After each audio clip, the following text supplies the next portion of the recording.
Conocerán la verdad y la verdad los hará libre. El día de hoy presentan estudios bíblicos a través de la Biblia, un análisis contextualizado, exegético y hermenéutico de la Biblia, desde Génesis hasta Apocalipsis, capítulo por capítulo, versículo por versículo, estudiaremos la Biblia para crecer en el conocimiento de la palabra de Dios. Estos estudios fueron diseñados por el teólogo erudito John Berno Magui y fueron narrados por el pastor Samuel Montoya. Acompáñenos en este interesantísimo recorrido bíblico a través de la Biblia. Los dejo con En este día, amigo oyente, llegamos a Amén. la segunda epístola del apóstol San Pablo a los tesalonicenses. Y queremos decir aquí varias cosas a manera de introducción para esta maravillosa epístola que tenemos ante nosotros. La segunda epístola a los tesalonicenses fue escrita por el apóstol Pablo poco tiempo después de la primera epístola. No sabemos cuál es el lapso de tiempo entre las dos cartas. Algunos opinan que fueron nada más que unas pocas semanas. Otros dicen que fueron meses, y aún algunos dicen que un par de años. Pero no interesa en realidad cuánto tiempo pasó entre las dos cartas, porque los creyentes de Tesalónica aún eran creyentes nuevos en el Señor, y la primera carta escrita por Pablo no respondió a todas las preguntas que ellos tenían. En realidad, me parece que esa carta despertó otras preguntas de parte de esos creyentes. Y Pablo aquí está intentando responder a todas ellas. En la iglesia de Tesalónica estaba circulando una carta o un informe fraudulento, el cual se decía provenir del apóstol Pablo, y esto había conturbado el ánimo de los creyentes de ese lugar. Este informe falso indicaba que el Señor Jesucristo ya había venido y que Él ya había llevado a su iglesia de este mundo, y que el mundo de esos días estaba pasando por ese día grande y terrible de Jehová. Ahora esta gente estaba siendo perseguida como apreciamos en la epístola anterior. Ellos estaban sufriendo por amor al Evangelio, y era muy fácil para ellos el creer que quizá ya habían entrado en el período de la gran tribulación, y que los muertos no solo habían perdido su oportunidad de participar en el arrebatamiento de la iglesia, sino que todos los creyentes habían perdido esa oportunidad, y que ahora se encontraban en el período de la gran tribulación. Entonces, Pablo les escribe nuevamente con la intención de clarificar este asunto, de que él no había escrito la otra epístola, y que el día del Señor no tendría lugar hasta cuando ocurrieran ciertas cosas. En realidad, él menciona dos cosas que deben tener lugar, y por tanto, ellos podían pensar que no se encontraban en el período de la gran tribulación. Luego, él muestra que la iglesia profesante, esa organización externa, se está dirigiendo a una apostasía completa. El Señor Jesucristo dejó eso bien claro. Él dijo, «Pero cuando venga el Hijo del Hombre, ¿hallará fe en la tierra?» Por la forma en que se presenta esta pregunta aquí, vemos que la respuesta a esto es que Él no encontraría la fe en la tierra. Que en realidad la iglesia, esa organización, se encontrará en una apostasía total. Y el libro de Apocalipsis, por supuesto, confirma que cuando la iglesia es arrebatada, como vemos al comienzo del capítulo 4 de Apocalipsis, que uno no tiene nada más que un cascarón vacío de una organización que aparenta tener santidad, pero que niega el poder de ella. Y esa es también la gran ramera que se menciona en el capítulo 17. Y ese es uno de los cuadros más terribles que uno puede encontrar en la palabra de Dios. Esta gente, pues, en Tesalónica, creían que ellos ya habían entrado o estaban entrando al período de la gran tribulación. Bueno, en diferentes épocas en la historia de este mundo, ha habido aquellos que han creído que ya habíamos entrado al período de la gran tribulación. Por ejemplo, durante la Segunda Guerra Mundial, durante los bombardeos contra Gran Bretaña, algunos de los ministros y predicadores que eran de tendencia conservadora en su fe, llegaron a la conclusión de que habían entrado al período de la gran tribulación y que la iglesia estaba pasando a través de ese período.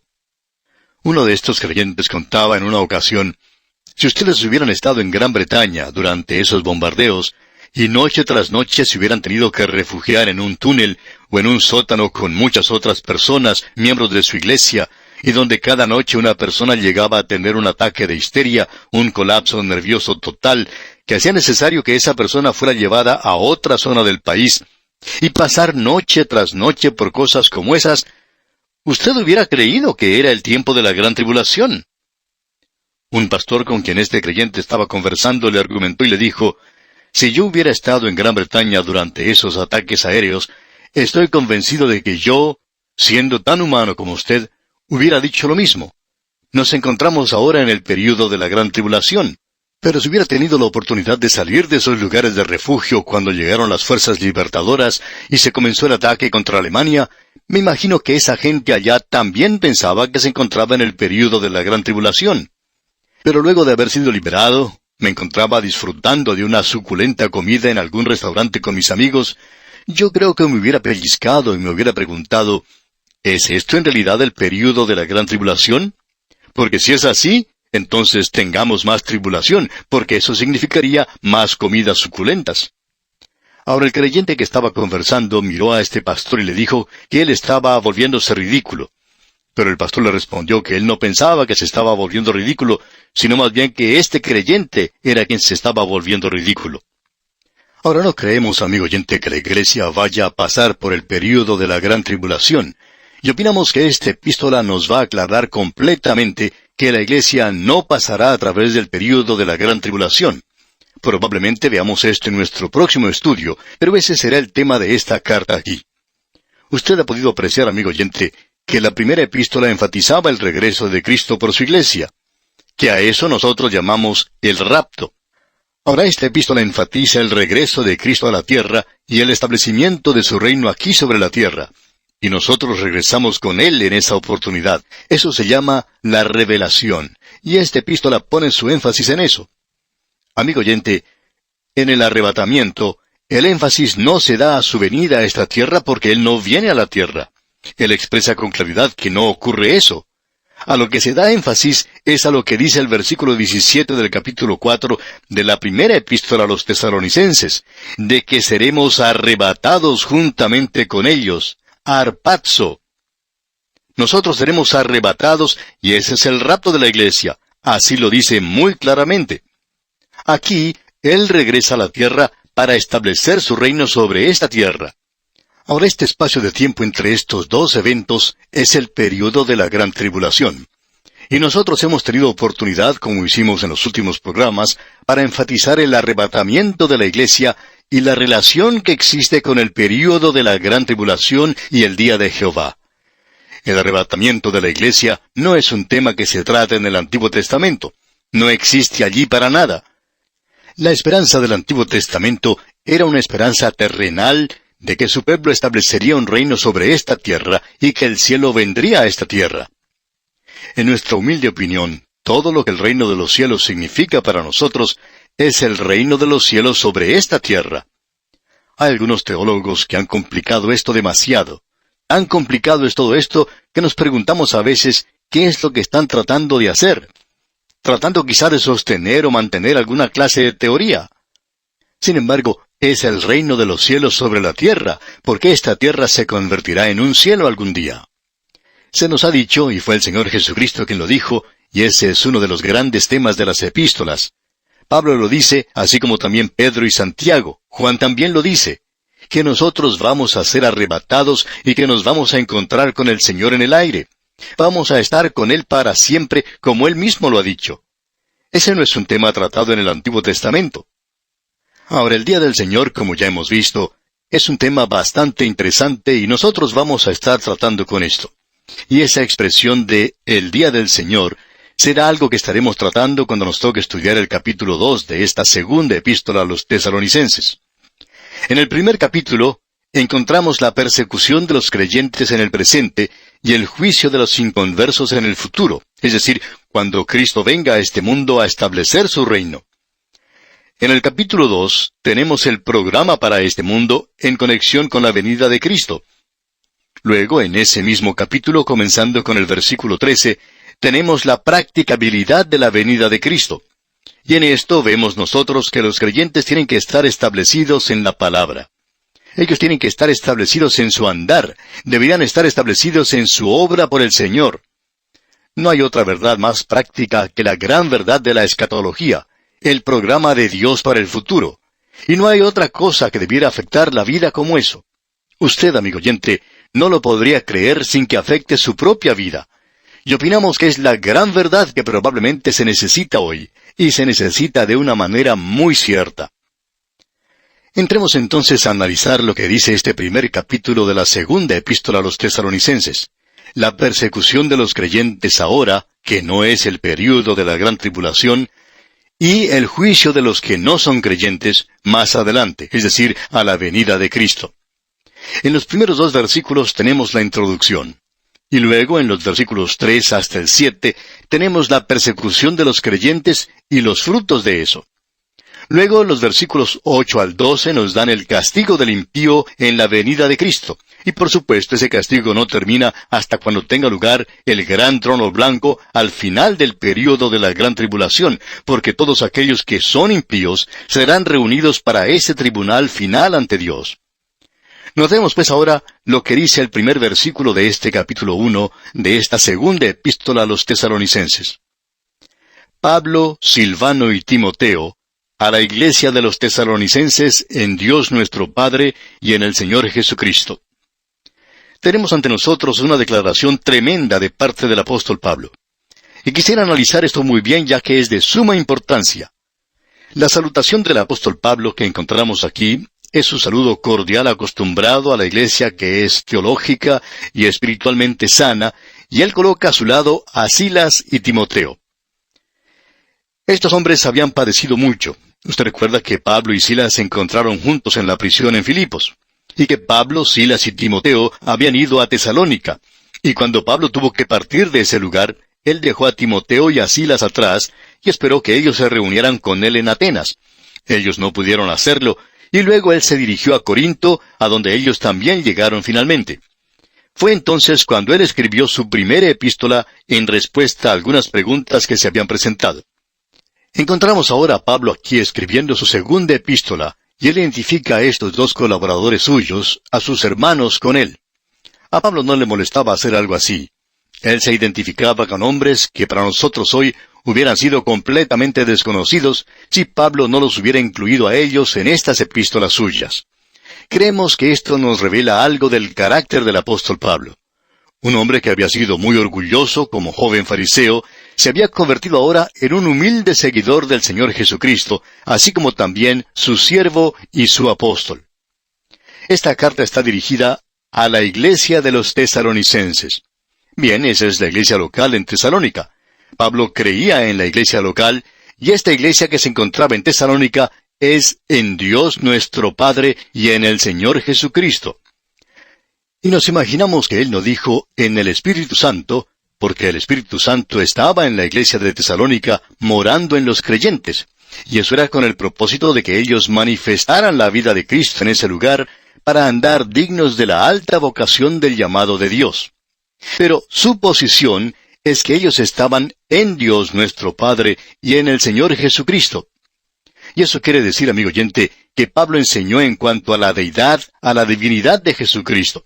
No hay ninguna duda en su mente en cuanto a quién era el Señor Jesucristo. Él es Dios. Ahora la iglesia está tanto en Dios el Padre como en el Señor Jesucristo. Usted recuerda que el Señor Jesucristo mismo lo expresó así, que sus ovejas le seguían a Él. Él las conocía. Él les había dado a ellas vida eterna. Ellas no perecerían jamás. Él dijo, nadie las arrebatará de mi mano. Mi Padre que me las dio es mayor que todos, y nadie las puede arrebatar de la mano de mi Padre. Y aquí tenemos las 2 manos de la deidad, el Señor Jesucristo y Dios el Padre. Esa es la posición en que se encuentra la iglesia hoy, y eso era lo que ocurría en Tesalónica, pero estaba en Cristo Jesús. Lo importante aquí no es el nombre de su iglesia, amigo oyente, el nombre de su iglesia local. Lo importante es que usted y los demás creyentes estén en Cristo Jesús. Y entonces la iglesia local llega a ser muy importante si ellos están en el Señor Jesucristo. Y el Espíritu Santo, por tanto, mora en ellos. Y luego ellos pueden manifestar en su vecindario, en la comunidad y en la parte de la ciudad donde ellos viven y en el mundo, la vida de Dios, amigo oyente. Eso es lo que Pablo está diciendo en realidad en esta introducción tan hermosa. Luego él menciona lo mismo, la misma introducción que él usa en la mayoría de sus epístolas. Aquí tenemos la misma fórmula en el versículo 2, donde dice, gracia y paz a vosotros, de Dios nuestro Padre y del Señor Jesucristo. Aquí tenemos 2 grandes palabras del Evangelio hoy. Primero viene la gracia. Si usted ha experimentado la gracia de Dios, amigo oyente, eso indica que usted ha sido salvo, porque es por gracia que somos salvos. Y si usted ha ido a Él como pecador perdido, llevando nada en realidad a Dios y recibiéndolo todo de Él, entonces usted ha experimentado la gracia de Dios. Él le ofrece salvación a usted.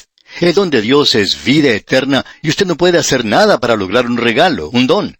Y si usted pudiera hacer algo, entonces ya deja de ser un regalo y es algo que usted ha obtenido por su propio medio, por su propio trabajo. Es como un pago. Y la salvación, amigo oyente, no es que Dios le esté dando palmaditas a usted en la espalda porque usted es un muchachito que se porta muy bien en la escuela dominical. Dios se la está ofreciendo a usted gratuitamente. Un pecador perdido y condenado como usted puede tener salvación si usted confía en Él. Y eso, amigo oyente, es la gracia. Gracia a vosotros. Y si usted ha experimentado esto, entonces usted sabe algo en cuanto a la paz de Dios. Lo que es poder colocar su cabeza en la almohada en la noche y regocijarse en una salvación como esta. Esta palabra paz es la almohada más cómoda que pueda existir para poder descansar en la noche. Es la paz que nos llega cuando sabemos que nuestros pecados han sido perdonados. Y esta no llega a causa de algún giro psicológico por el cual usted ha pasado o porque ha realizado una visita al psiquiatra. Esto viene de Dios nuestro Padre y del Señor Jesucristo, y es algo sobrenatural, amigo oyente. Y si usted no lo tiene, entonces no lo tiene. Así es. Y usted puede obtenerlo porque es un don de Dios y se da a los pecadores. Y si usted es uno de ellos, y creemos que lo es, entonces es para usted. Bien, esa es la introducción, y es algo realmente hermoso. Ahora, él comienza a hablar aquí acerca de la persecución de los creyentes y de los frutos de esto. Y él dice aquí en el versículo 3 de este primer capítulo de la segunda epístola a los tesalonicenses, dice él, «Debemos siempre dar gracias a Dios por vosotros, hermanos, como es digno, por cuanto vuestra fe va creciendo y el amor de todos y cada uno de vosotros abunda para con los demás». En el versículo 4 él va a hablar en cuanto a la paciencia y la fe. Y aquí tenemos otra vez esta trinidad que utiliza Pablo. Fe, amor y paciencia.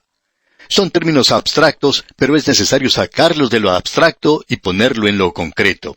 Es necesario colocarlos donde caminamos hoy. Y es la obra de fe, la fe salvadora que utiliza las obras. Y el amor es manifestado a los hijos de Dios hoy, y usted va a amar a los hermanos.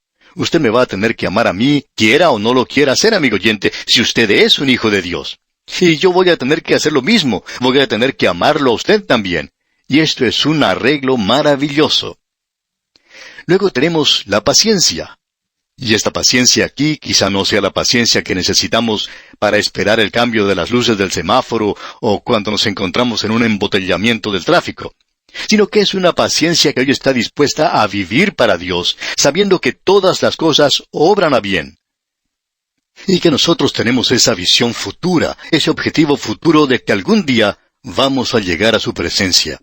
Y eso le capacita a usted, amigo oyente, para sobreponerse a los obstáculos hoy. Pero nosotros vamos a mirar ahora a los sufrimientos por los cuales ha pasado esta iglesia.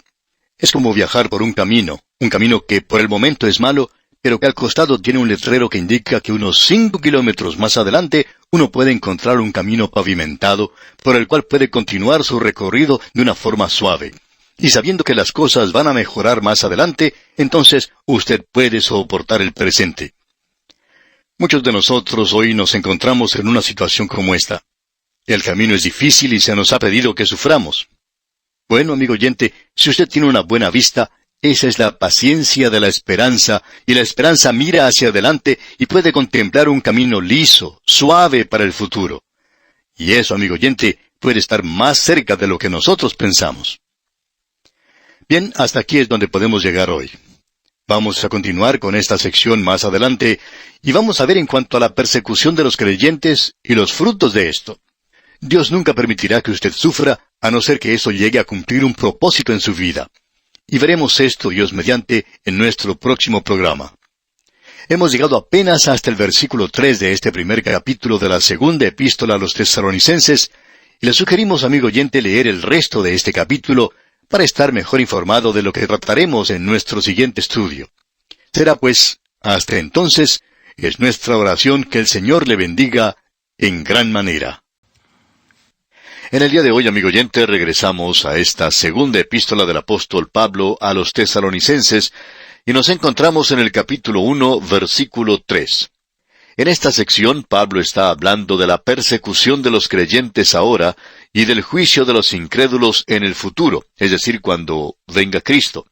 En realidad, habrá un juicio para ver quiénes son los que entran al reino entonces. Y luego, al final del reino milenario, tendrá lugar el juicio del gran trono blanco, que es solo para los perdidos, y ellos serán resucitados para darles una oportunidad para presentar sus casos ante Dios. Ya hemos sido advertidos que nadie puede ser salvo allí porque estas son aquellas personas que han rechazado a Cristo. Ellos han rechazado a Cristo y ahora tienen que presentarse ante Él en juicio. Usted puede darse cuenta de lo que será esto.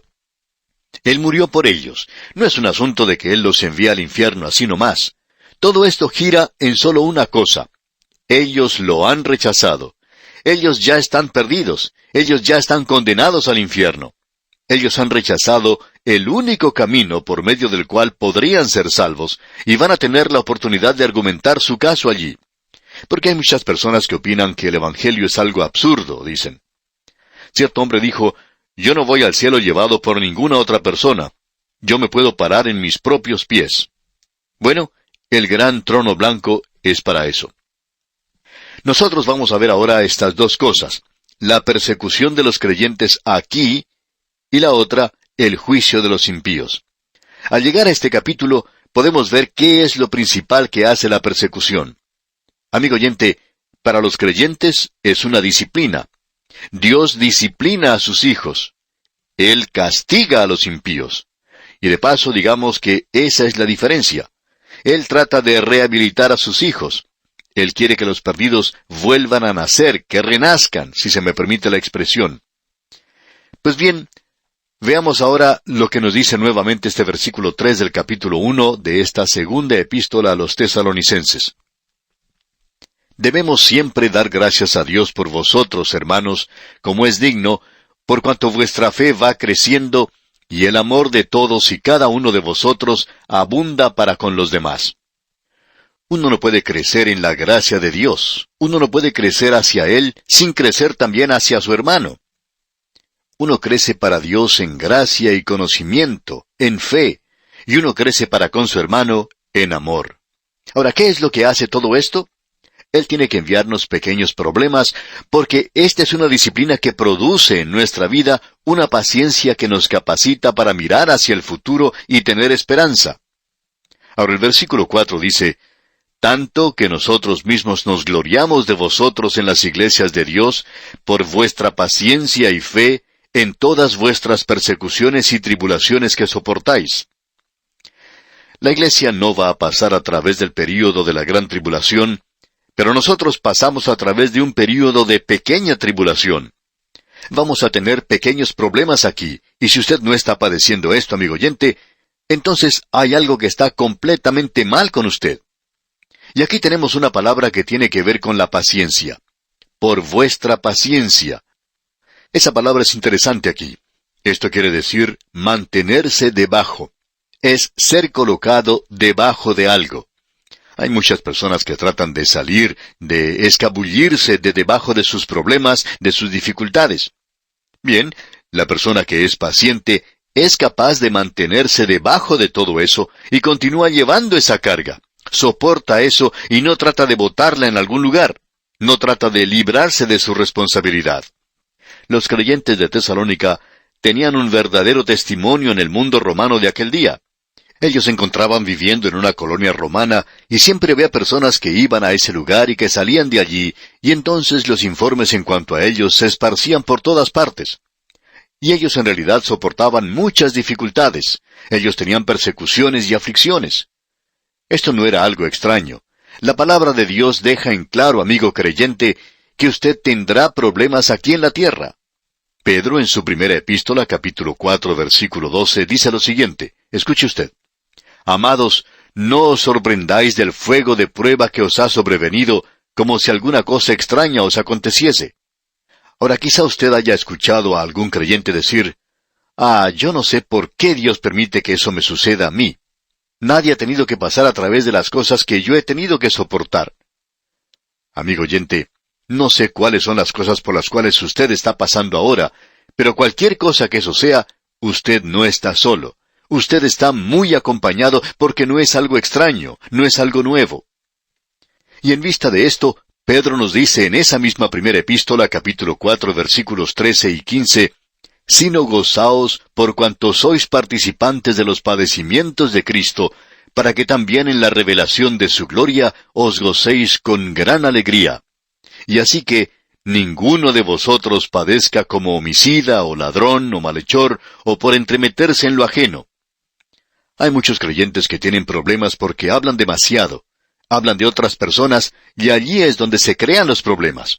Hay algunos que no son honrados, y luego tienen problemas y se quejan en cuanto a eso. Pues bien, amigo oyente, si usted sufre de esa manera, entonces no hay ningún beneficio en la disciplina en su vida y en el desarrollo de la paciencia.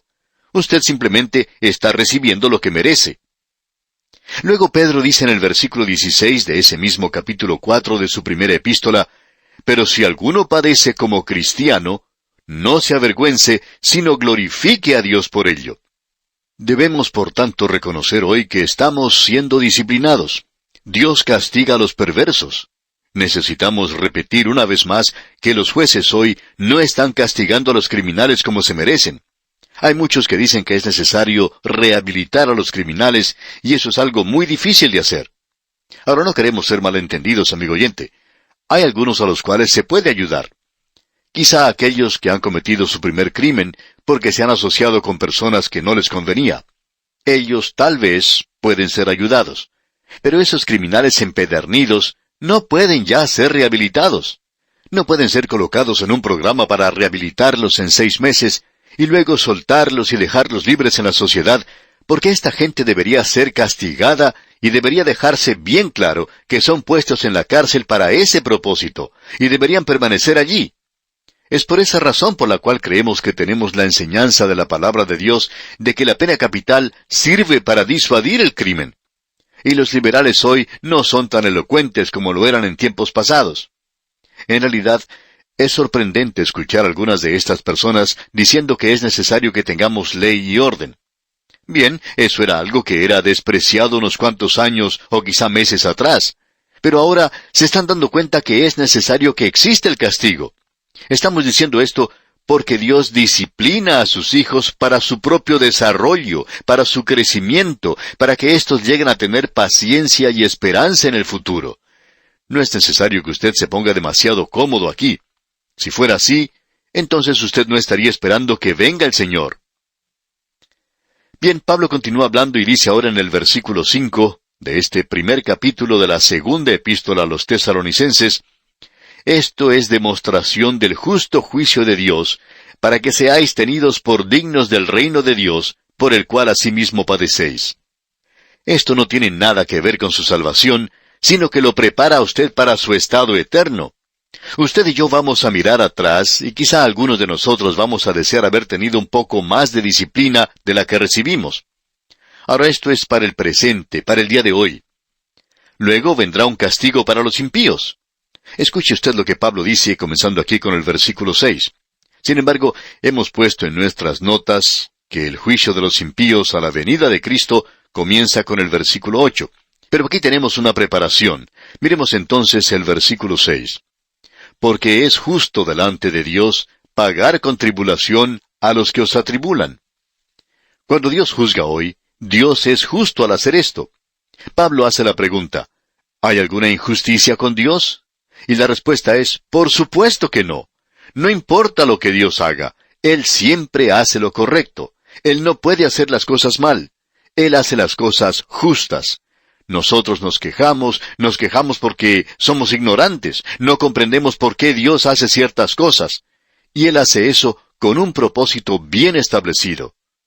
Y entonces en el versículo 7 leemos, «Y a vosotros que sois atribulados, daros reposo con nosotros, cuando se manifieste el Señor Jesús desde el cielo con los ángeles de su poder».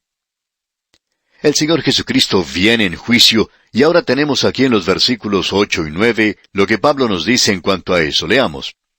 «En llama de fuego, para dar retribución a los que no conocieron a Dios ni obedecen al Evangelio de nuestro Señor Jesucristo, los cuales sufrirán pena de eterna perdición, excluidos de la presencia del Señor y de la gloria de su poder.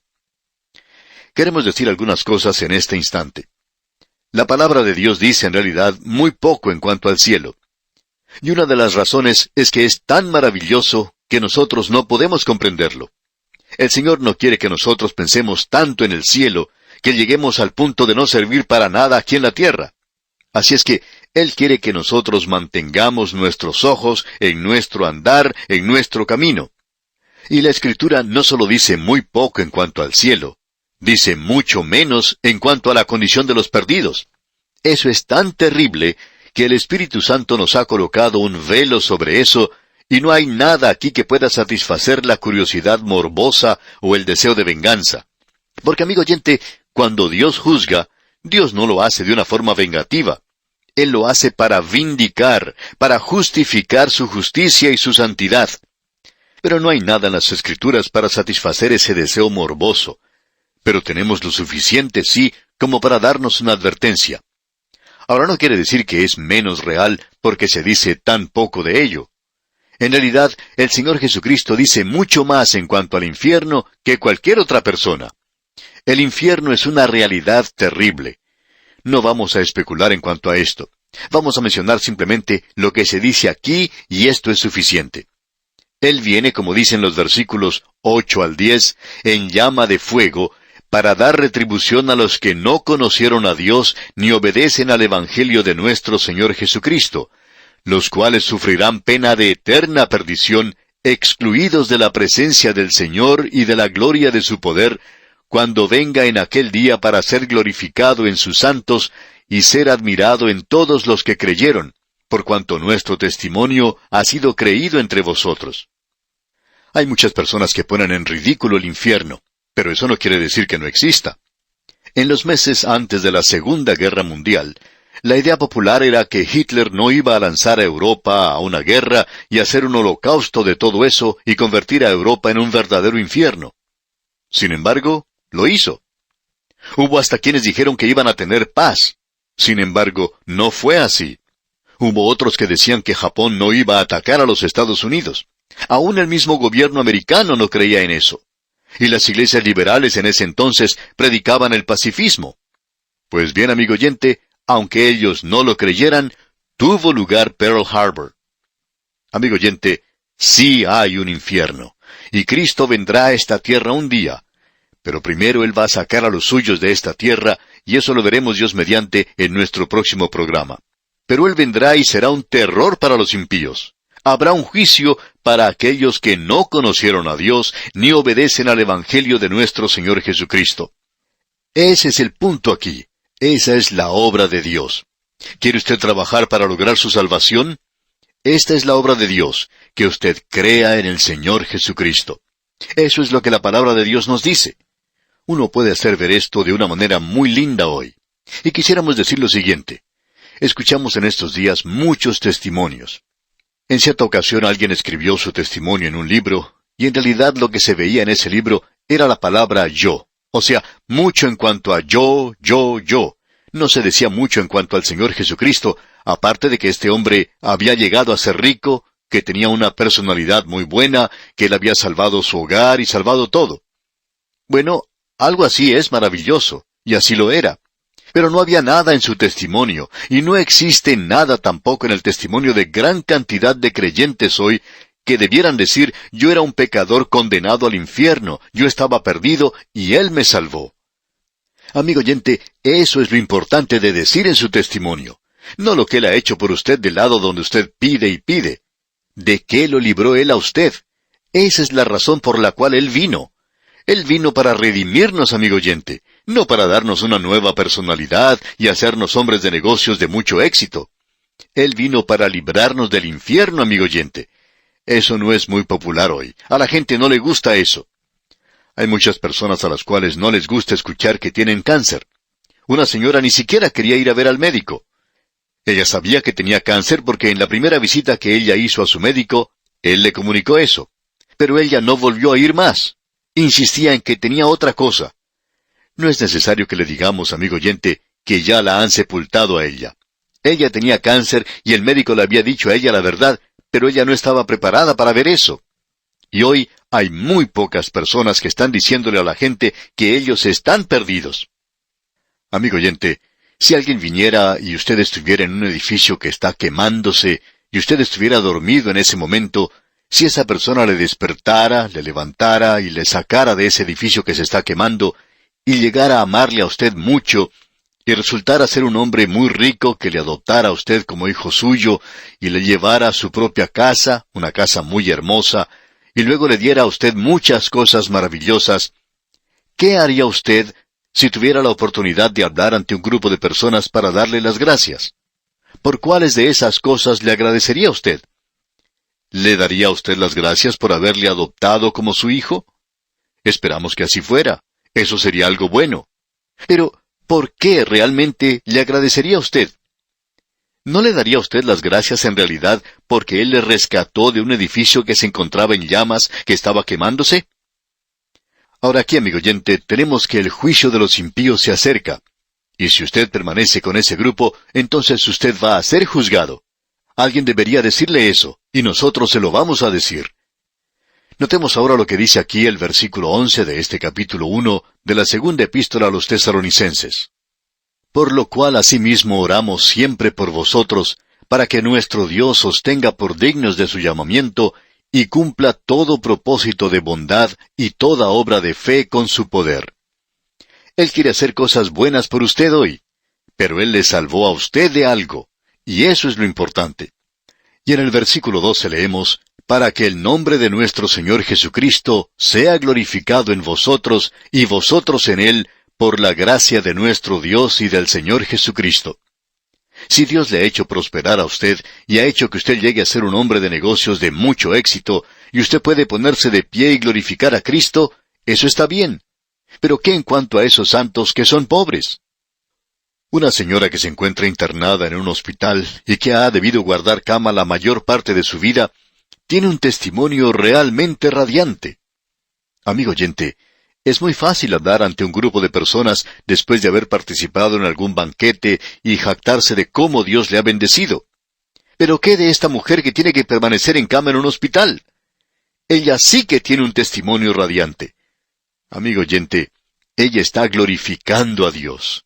No estamos muy seguros en cuanto a usted, ni en cuanto a mí, de si nosotros glorificamos verdaderamente a Dios, cuando nos jactamos de que Él nos ha bendecido tanto hoy. Y Él ha hecho eso. Pero Él también nos ha librado del infierno. Pero eso es algo que no tiene mucha aceptación hoy, ¿verdad? Sin embargo, eso es lo que la palabra de Dios dice, y nos lo dice aquí en este capítulo. Bien, amigo oyente, vamos a dejar nuestro estudio del día de hoy aquí, y continuaremos luego, Dios mediante, en nuestro próximo programa, con el capítulo 2 de esta segunda epístola del apóstol Pablo a los Tesalonicenses. Y como es nuestra costumbre, le sugerimos leer el capítulo 2, para estar así mejor informado y pueda obtener el mejor provecho de este estudio. Además, si usted tiene amigos que creen que la iglesia está pasando ahora a través del período de la gran tribulación, les sugerimos que les invite para que nos escuchen y estudien con nosotros en nuestro próximo programa. Hasta encontrarnos de nuevo por esta misma emisora y frecuencia, deseamos a usted las incontables bendiciones del Señor en su vida.